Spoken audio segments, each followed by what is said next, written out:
in sense, humanity heal as a whole? Yes, there are many being called to activate who already are aware, and then those who are starting to wake up,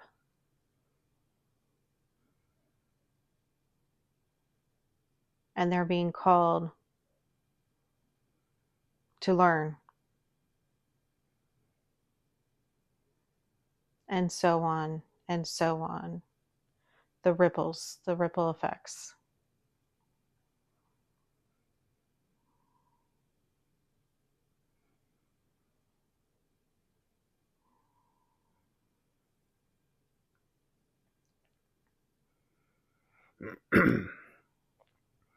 Would you say that healers can also pass their abilities genetically to their kids? Is that something that the kids could um, take on when they're incarnated? Or is that something that they have to learn themselves?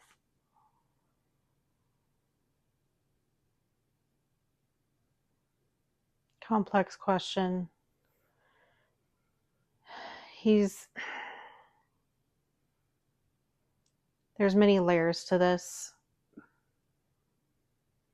This is not a black or white answer, a yes or no answer. Some abilities are passed down through genetics, yes. Because we are all from source, we all have innate abilities. And it's what we choose to tap into. He's also describing how some of us have senses that are more heightened than others. Like for some, visual acuity is very high, while others, their visual acuity is very low. Some sound is very crisp and clear. Others, not that way. Taste, smell. So the same goes for intuitive abilities. We all have intuitive abilities. We have a preset of those that are heightened if we choose to engage, and those that are less, but we can work on improving them.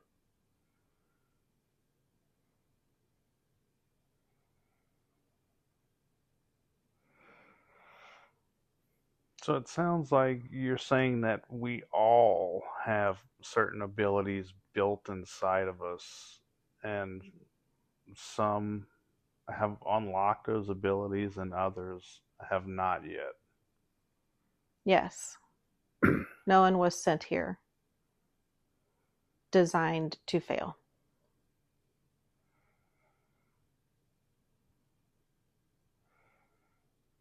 So, what advice would you give to a viewer right now that wants to unlock their abilities or a healing ability that they feel that they want to pursue? What advice would you give them to try to see if they can bring that to the forefront?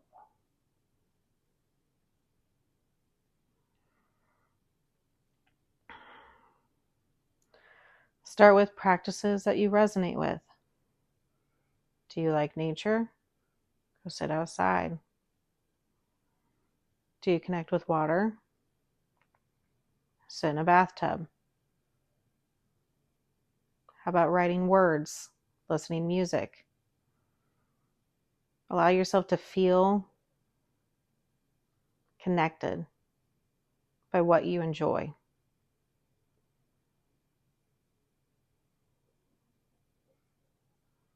Those who seek the knowledge and put it out there, they're already asking for the answers to come. Answers will come in many forms. Being open,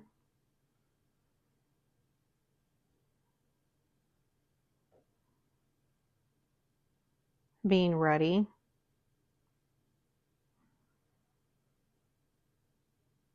removing biases,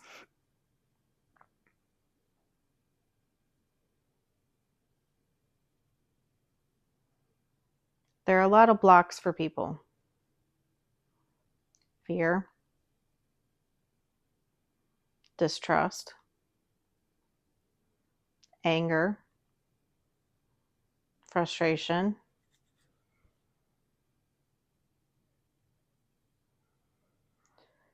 knowing how to release those things helps the connection grow stronger.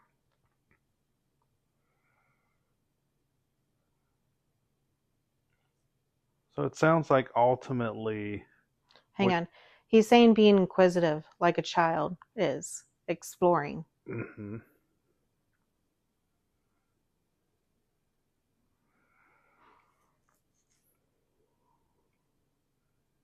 But ultimately, it sounds like you're saying if you surround yourself with happiness, environment, and maybe even people, that's the key to being able to unlock abilities because you're in your Zen stage, happiness, enlightened by the environment that makes you happy and the people in it that make you happy as well.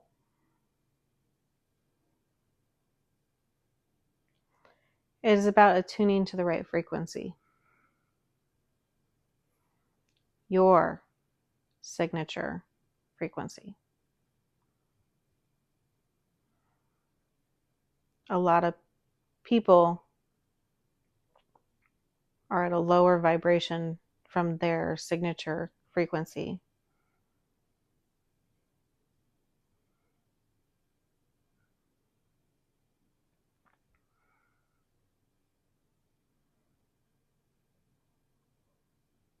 So when they're in their element, so if they like nature and they're outside, that's going to naturally raise their frequency over time. Yes.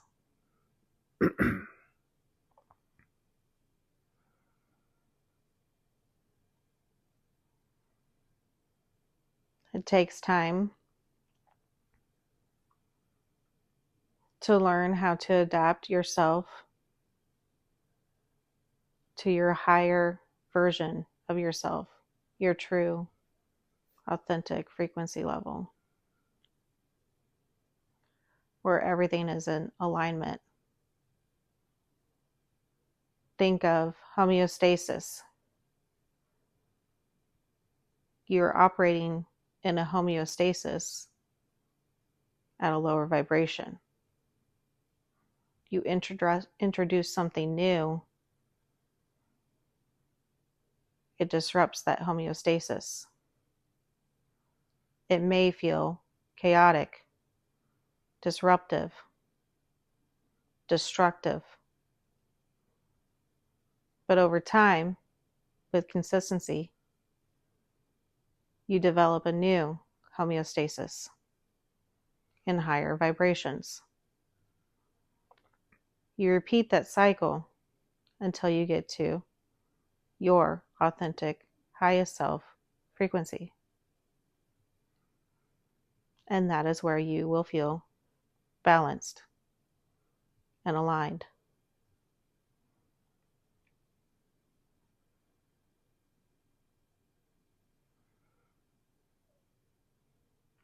So is it safe to say that we have multiple lifetimes because in each lifetime we're trying to evolve to our higher self? Ah, you speak of ascension. Yes.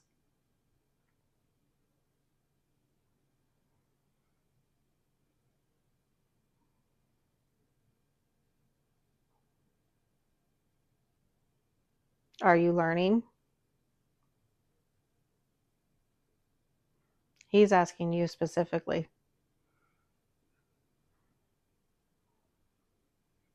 I feel like I'm learning, yes.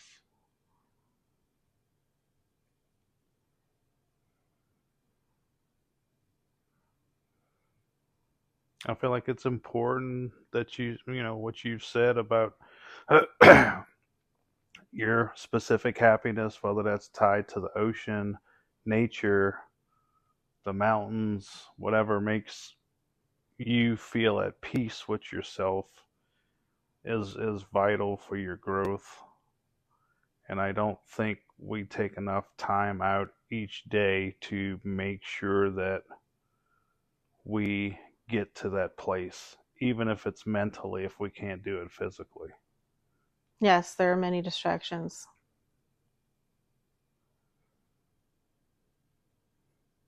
Many tools available to you, though.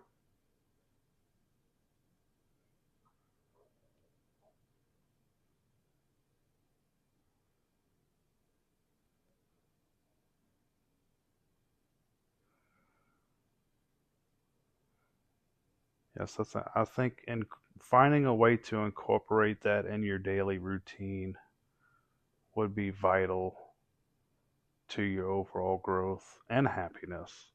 Yes.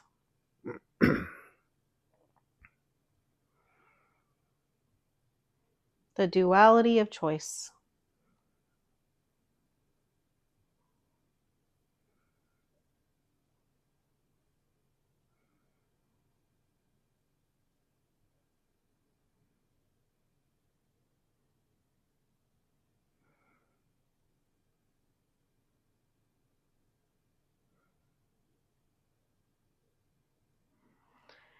He's given that is enough for today. Mm-hmm. Well, I appreciate your time, Apollo, for supplying some messages to our viewers today. It's definitely been very insightful. It's something that I personally am going to take to heart and try to incorporate a better routine for myself going forward, to enjoy that happiness, things that I like. I do like being outside, the sun hitting my body. I do enjoy that. Of course, I love the beach, but we don't live that very close to the beach right now, anyway. But I appreciate your time and your insight, and I look forward to having some more dialogue with you in the future. He nodded his head and he's moving on. Thank you, Apollo.